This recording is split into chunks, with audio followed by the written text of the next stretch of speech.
Hello, and welcome to an introduction to the Tyk API Management Platform. My name is Jason. I am a consulting engineer with Tyk, and in this video, we'll be going over a component overview and product demonstration of the Tyk API Management Platform.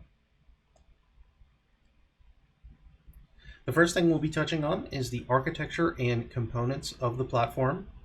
Then we'll be diving into a demonstration where we'll be creating our first API, then wrapping that API with some advanced features, expose that API through our developer portal, and then finally take a look at the analytics and logs of that API. So first off, let's take a look at the components that make up the Tyk platform itself. So on the left-hand side, we have the open source gateway. The open source gateway is written in Go, and it is free, open source, available for download up on our Git repository, and will always be free. The gateway provides access control, rate limits and quotas, allows you to gather analytics of the APIs that transit through the gateway. We also provide custom middleware, so if you want to create your own functions for your APIs as they transit through the gateway, you can do that in a multitude of languages. And then finally, we offer body transformations for the data as it transits through, both on the request and on the response. On the right-hand side is what we consider our control plane, which is the admin dashboard and the developer portal. The admin dashboard provides you a management GUI that allows you to access the analytics of the gateways, manage the identity of the users that are accessing the dashboard as well as the developer portal, and also allows you to wrap some advanced policies around your APIs so you can further expand upon the governance of your APIs. Our developer portal allows you to publish documentation for your APIs, as well as allow your consumers to self-serve their API needs by requesting keys, so you don't have to serve the keys for them. They can just come in and request themselves. Allows the users to enroll themselves as well. And we also have hooks into various monetization platforms. So if you did want to monetize your APIs, you would simply need to publish that policy and allow your users to pay through a third-party payment processor and have that routed back into your platform so that you can then make money on your APIs. So let's touch on the individual components themselves. What makes up the Tyk API Management Platform? As I mentioned before, we have the gateway, and that gateway sits between your API consumers and your upstream endpoints. The gateway is backed by a Redis instance, and that Redis instance serves as a caching layer, storage for the tokens, for sessions, as well as temporary storage of analytics of the APIs that transit through your gateway. Next in line is the pump. What the pump provides is the ability to take those temporary analytics that are stored in Redis, and they then send that data over into our MongoDB store, which is the default data store for analytics, as well as the configuration store for all of the APIs and policies in the platform. Now, something to note about the pump is the pump is also an open source product, and it can be modularized. So if you have other business intelligence tools such as Splunk, logs.io, Datadog, or a multitude of other platforms, you can take that analytics data and pump it over into those platforms and perform your analytics there as well. And then finally, as noted on the last slide, we have the portal and the dashboard, which gives your API developers access to create and manage their APIs, as well as expose those through the dashboard to your consumers. So let's touch on what exactly are our product offerings. Well, the first product offering we have here is our cloud offering. This is our SaaS offering, and it's fully managed. So we manage the control plane and we manage the gateways themselves. All you need to do is log in, provide your details for your API, point your API definition to your backend, and then point your consumers to the front end, which we provide through our gateway. This is the easiest way to get started on Tyk and is the least cost alternative for the platform. Then we have multi-cloud. What multi-cloud provides is we manage the control plane, so all of the data management and the configuration for the APIs, and then you can take your gateway, install that in your infrastructure, and run that wherever your workloads live. So this gives you a tighter integration between your workloads and the gateway, and it reduces latency and allows you to have more granular control over the gateway itself. Then we have our on-premise offering. As noted by the initial component slide, all of these components would then be installed in your infrastructure.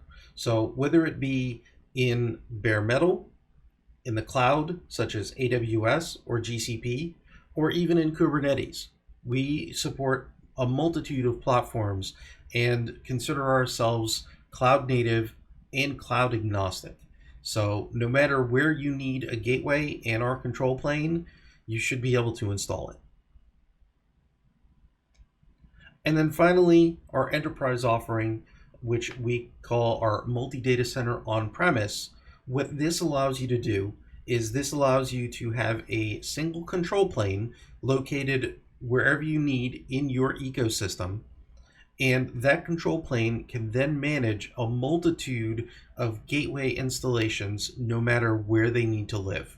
So if you're working in an environment where you have workloads in AWS East and AWS West, or maybe even in GCP West and AWS East, no matter what cloud provider, no matter what region, what location, you can manage all of your gateways from a single control plane.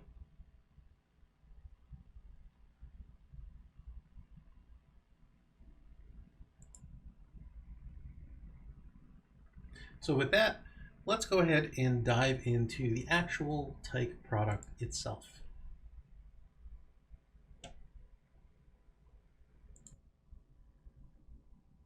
Okay, so let's go ahead and log into the Tyk dashboard.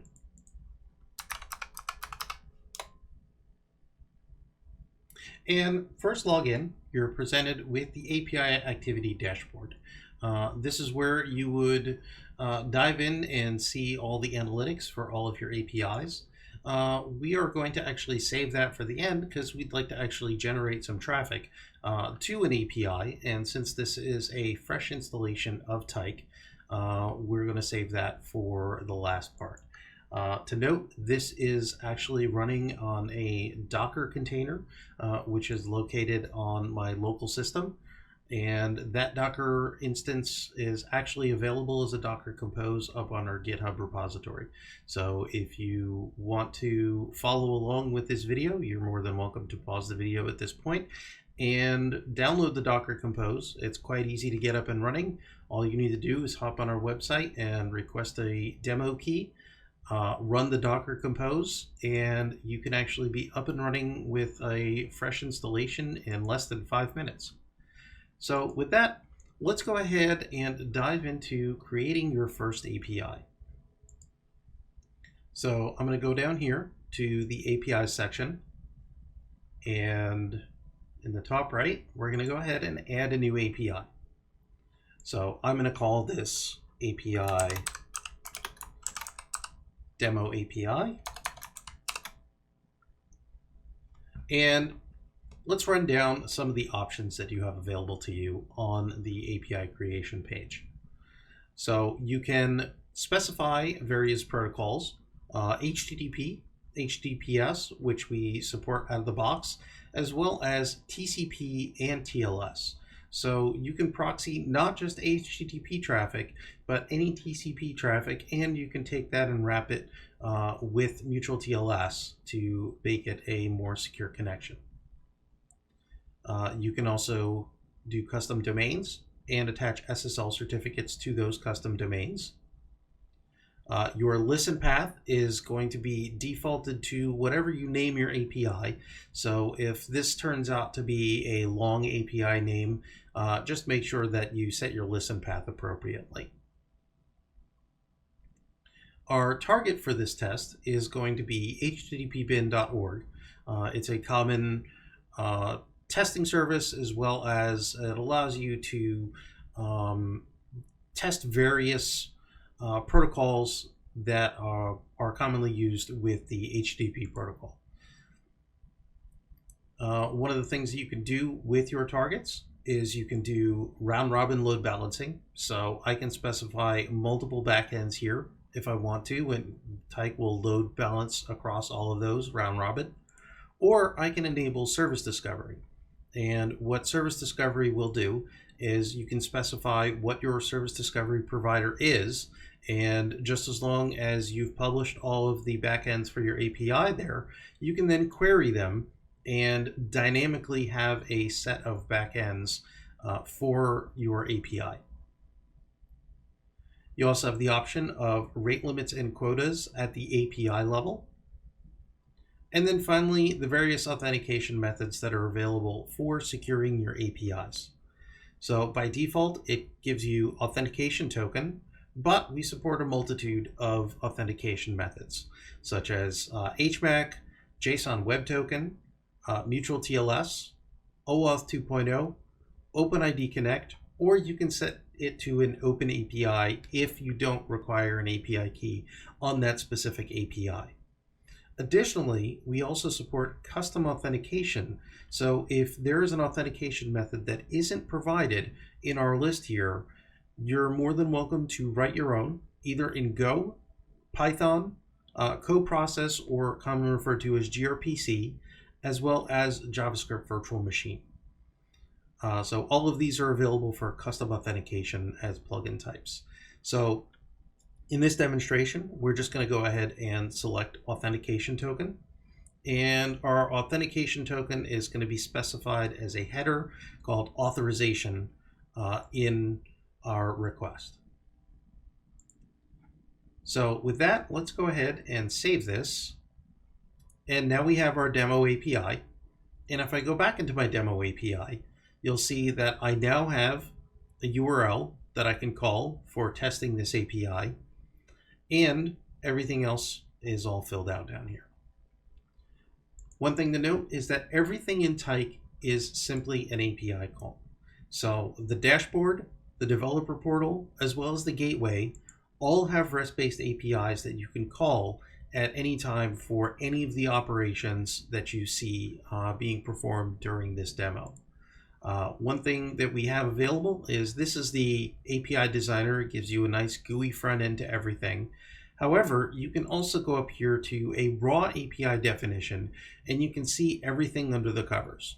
So this is our custom JSON schema for everything that goes into the API, and this can be fully edited in the API definition here as well and saved directly from this. Again, because this is an API call to the dashboard to save this API, the same as if you were in the API designer page itself. So now that we've created our API, let's go ahead and wrap that API with a policy. And what this policy is going to provide is a level of governance around your APIs. So we're going to call this Demo API Policy. And in this policy, I can specify rate limits. So how many requests over a certain period of time. I can also do throttling. So what this will do is queue and retry requests if the rate limit is hit. So what it will do is it will queue up those requests. If it hits the network timeout, it's obviously going to drop them. However, if it doesn't, it's then going to go through its retry attempts that you've specified. Usage quotas. So if you want to cap specific usage quotas for a given period of time, say you have an API and you want to set up various service tiers. So in a 24-hour period, I want to allow this consumer 10,000 requests. Once they've hit that 10,000 requests over 24-hour time period, they're now going to be denied access because they've hit the quota that you've set for them. Access rights. So what exactly is this policy limiting access to? In this case, we're going to go ahead and we're going to add our demo API. I can also get more granular on my paths. So I can add a path in here, and I know HTTP bin has a multitude of endpoints, but the ones we're going to be using for this demonstration are get. And since it's the get method, the only thing the get endpoint, the only thing I should allow is the get method. Additionally, there is an endpoint called XML, which also only should operate on the get method. But there's also a post endpoint, and this post endpoint should really only operate on the post method. So as you can see, I can get extremely granular, not just to restricting access to a specific endpoint, but even the verbs or methods that are used in order to access that. If any other verb or method is used during the process, the consumer will get denied. I can also set trial periods. So I can set this policy up to issue any keys that are attached to this to expire after the given time that you've allowed. I can put additional tags on this policy. So any requests that come in that use this policy will also attach tags for analytics tracking. Additionally, I can add metadata onto this policy. So an example of this would be, let's go ahead and add role. So this is a role for the DevOps team.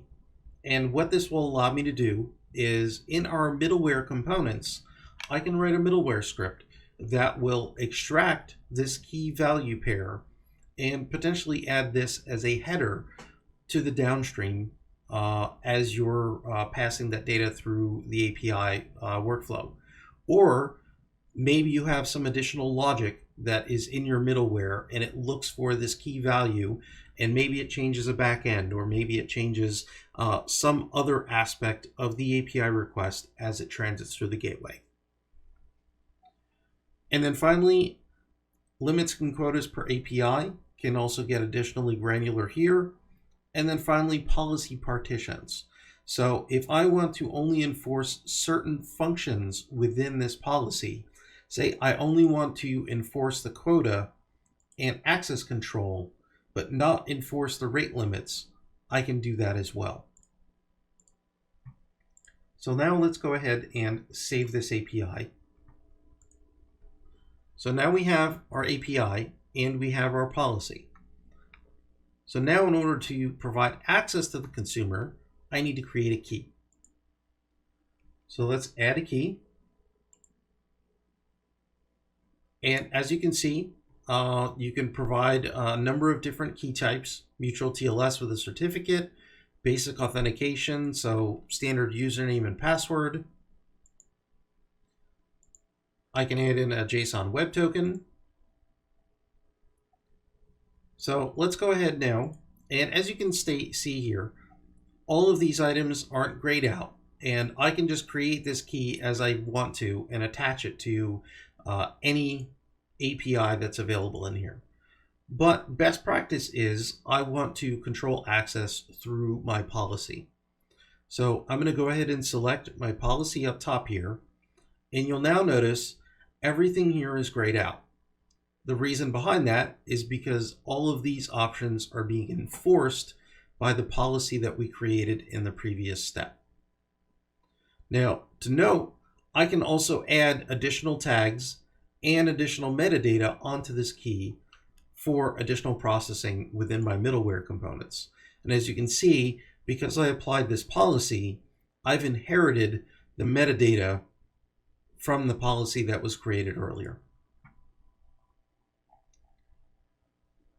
So now let's go ahead and create this. And it's now created a key for me. And I can copy this key to the clipboard. And now let's go ahead and pull this up in Postman and see about getting this request proxied.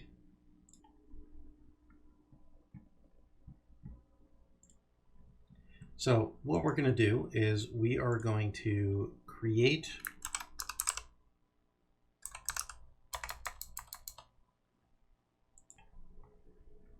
wrong location. Let's go ahead and create our authorization header. And we're going to put that in there. And let's go back over to Tyk. And we're going to grab our API URL.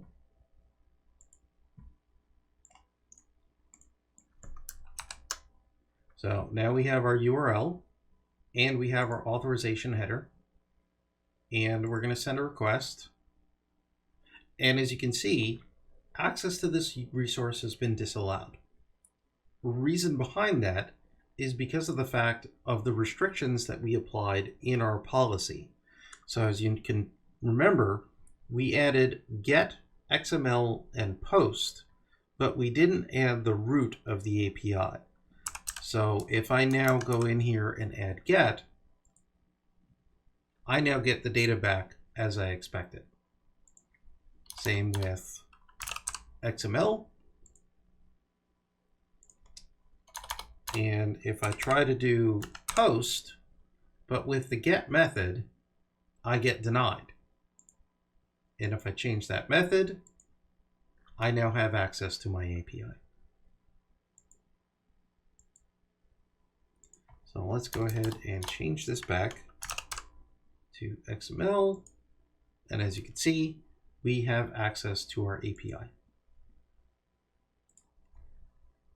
So now that we have our API created, let's take a look at some of the more advanced features of the Tyk API Management Platform.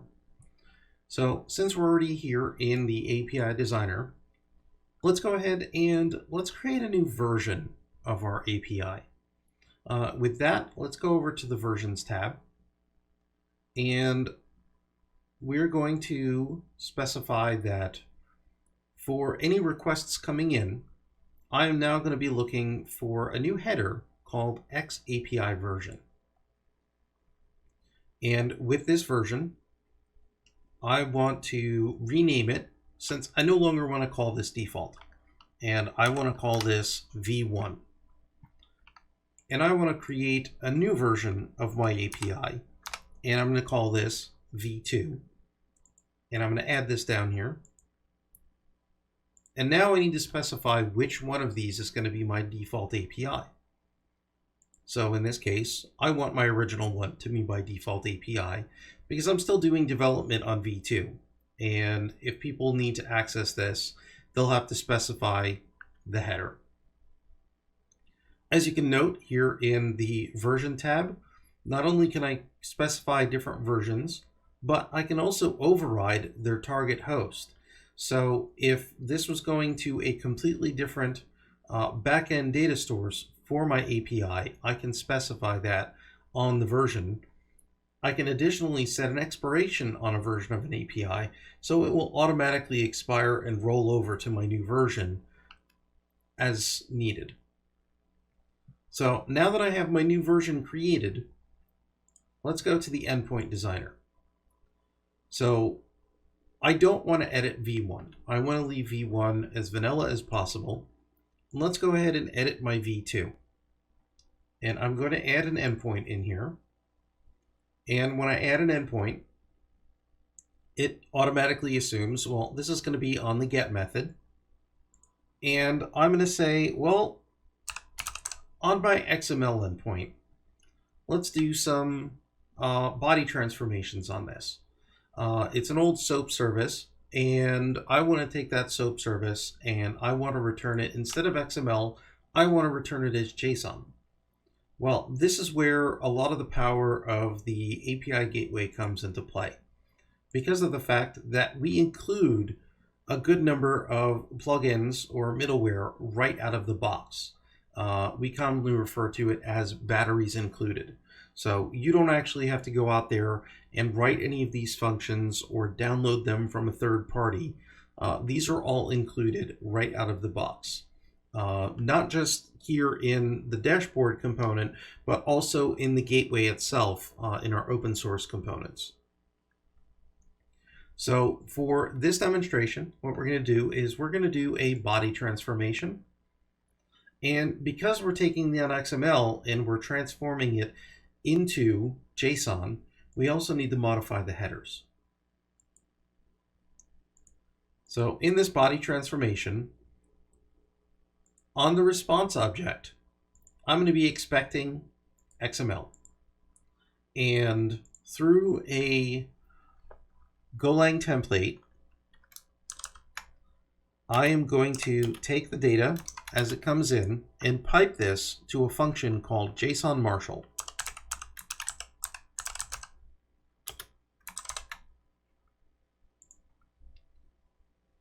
And additionally, what I want to do is on that response object, I want to add an additional header, and I want to change the content type from its XML to application JSON.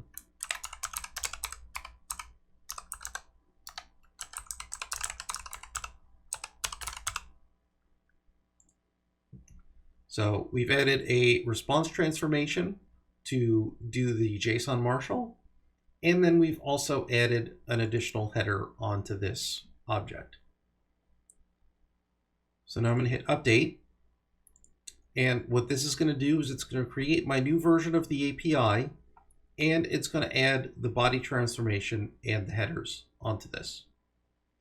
So now if I go back over to my Postman, I can send a request to my XML endpoint, and all of a sudden, I no longer have access to my API. Well, the reason behind this is because of the fact that we changed our version naming schema. So if I go back over to my policy,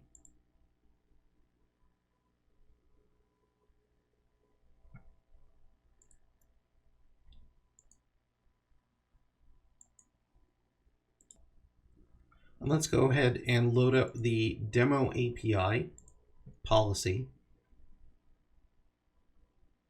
you'll notice that my access role only allows for default. And you'll see now that default is gone and V1 and V2 have taken its place. So let's remove default and add in V1 and V2. Let's update this policy. And now if I go over to my Postman and hit send, I now get my original data back as I originally expected with my XML endpoint. But now let's go ahead and we're going to go ahead and add X API version. And instead of V1, which we're getting as the default, and I can still specify that in here, I now want to get V2. And with that simple template, I've now gone from an XML response to a JSON response. And just to touch on some of the other features that we do have available in here, if I go into our endpoint designer, you'll notice there's plenty of other features that are available in here, such as caching endpoints. You can also do method transformations, mock responses, request size limits, more commonly known URL rewrites. One of the other things you can also do is virtual endpoints. So just to demonstrate this in here, what virtual endpoints allow you to do is actually inject your custom middleware directly into your API. So in this case, what I want to do is I want to call a JavaScript function, and I'm going to state that it's going to be inline. And this allows you to directly inject JavaScript into your API definition, and this will actually get processed and loaded during your API calls.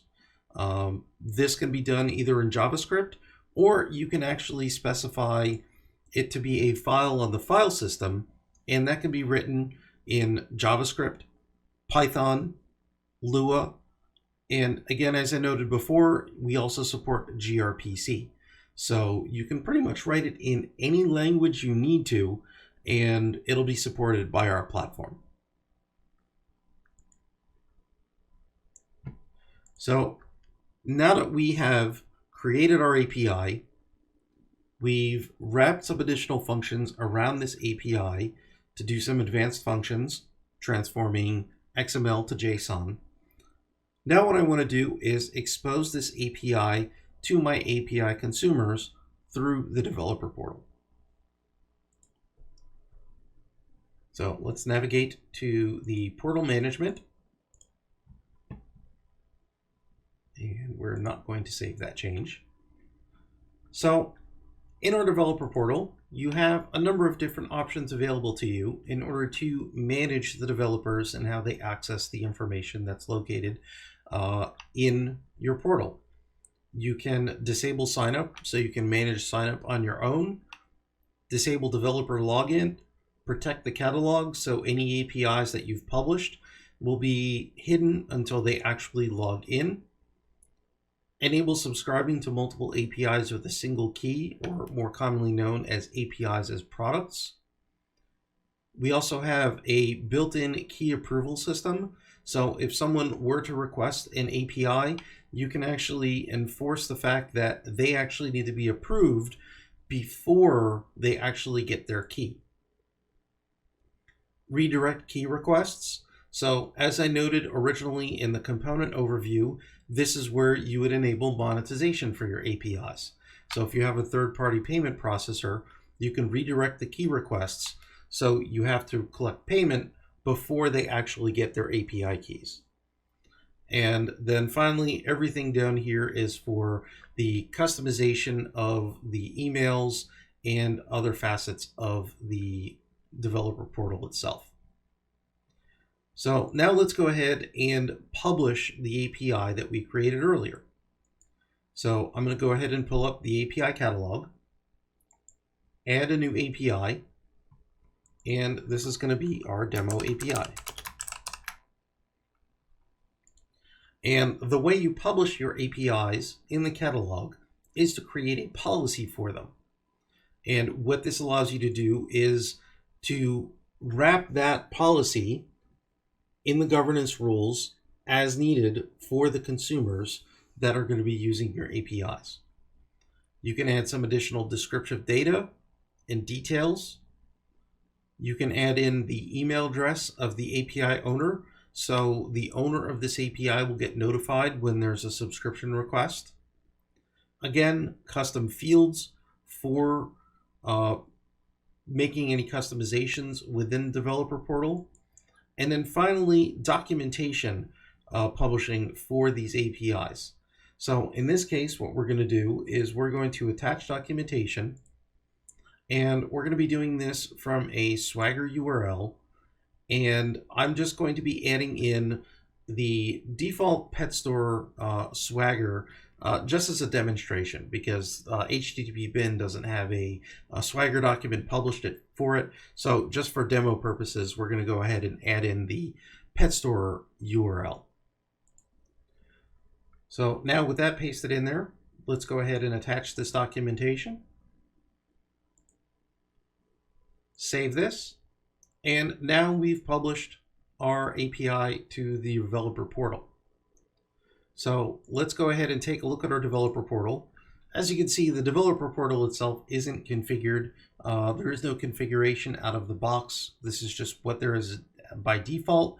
But everything on this page, including all of the CSS and the styling, the page itself, is all HTML, all templates that is fully customizable in our on-premise installation. If you're using our cloud product, you do have access to do some customizations of the CSS and add menus and templates as you need to. So let's take a look at our API catalog. So under our API catalog, this is the demo API that we've published. You can see that the type of the token that you're going to get if you subscribe to it is going to be a standard authentication token. I can view the documentation, and this is the pet store Swagger document that we imported before. So you can drill down and you can see all the various methods and functions that are available with this API. And then finally, I can request an API key. So before I can request an API key, I actually need to register myself as a user. And again, this is something that we have available. So you can provide self-registration, or you can manage this through, say, an identity provider through hooks into our dashboard. So I'm just going to create a user for myself here.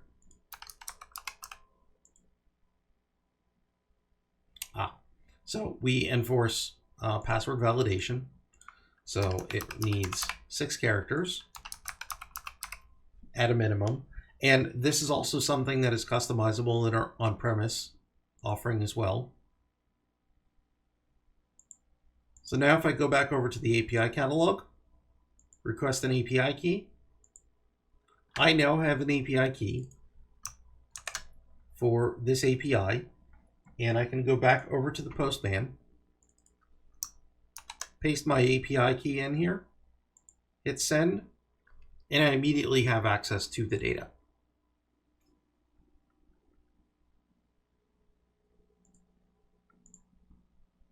So that's how easy it is to take an API and publish it in our catalog. And finally, let's go ahead and touch on analytics.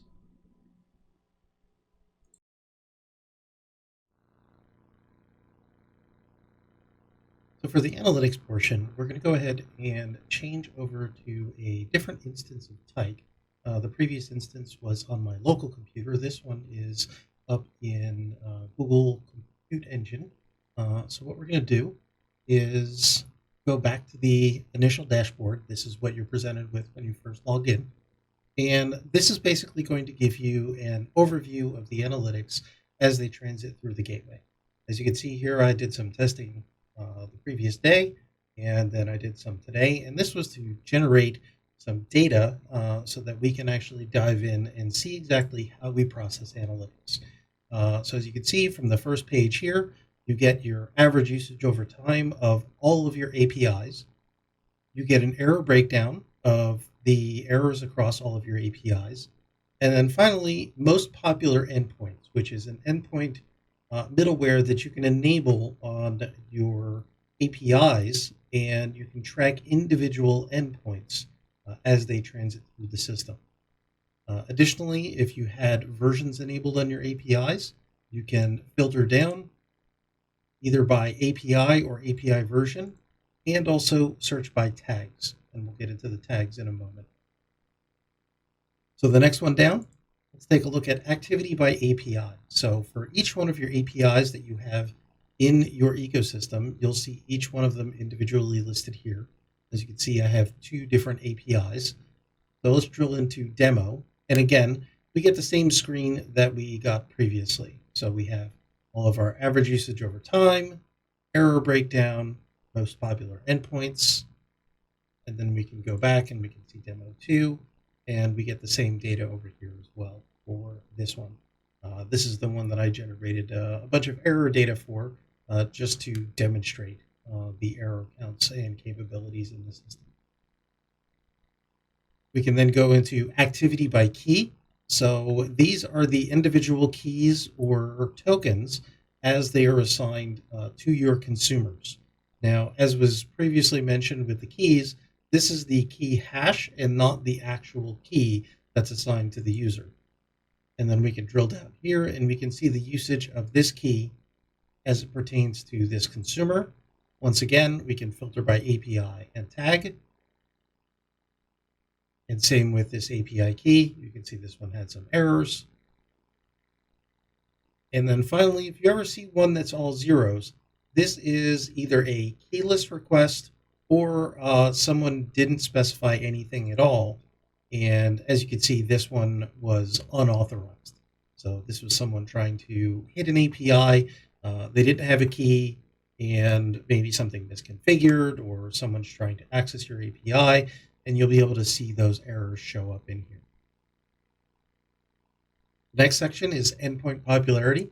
As I noted before, you'll actually be able to drill down not just at the API level or the key level, but you can also track individual endpoints for each one of your APIs. So if I were to see, well, what was my usage on the UUID endpoint on an API, I can drill down and I can see that, including any errors that may have been generated for this API. Once again, here's all the GET requests, and then any XML requests.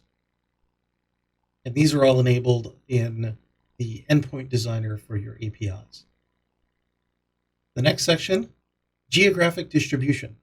So with the standard GeoIP database that's publicly available, you can load that on your gateways and get additional information about your requesters and show that on a geographical map. So I generated some test traffic here using a common VPN software, and I was able to change my location to multiple countries and see each one of those as the requests came through from each country.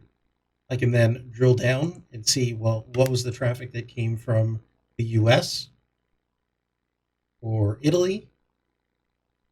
And I can even hover over those sections on the map here, and I can see what the counts were for each one of those countries.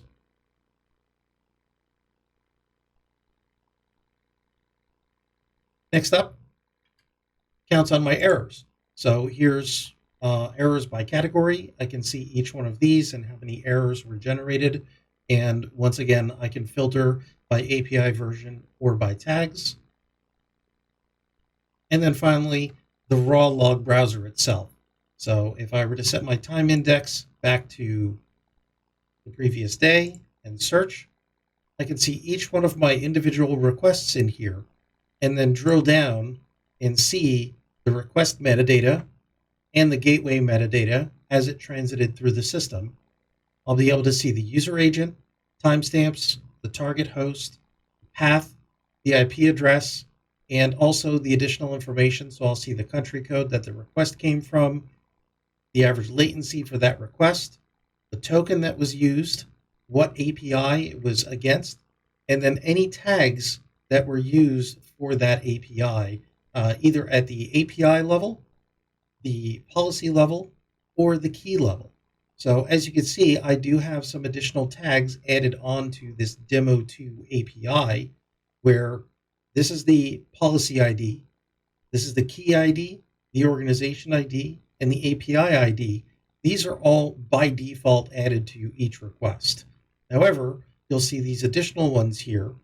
The ingress, this is a tag that's added for sharding requests, if you should choose to shard them across gateways. And then Team 2 and Team 2 key, this is the key or the tag that I added at the policy level, and this is a tag that I added at the key level. So each one of these would be able to be tracked.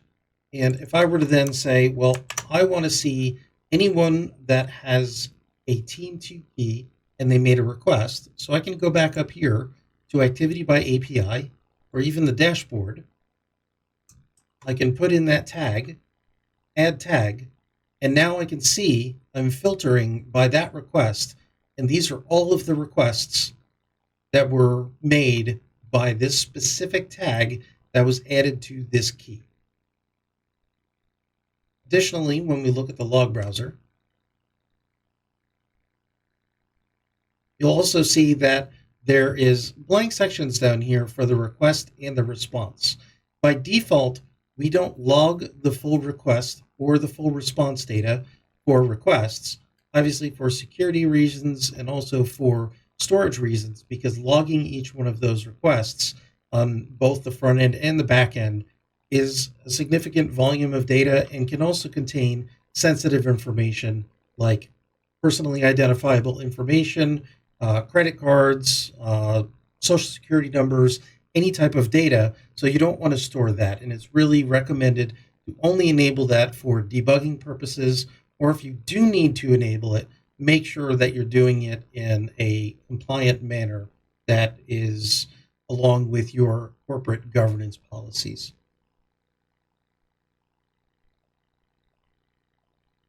So that pretty much does it for analytics and for the demo itself.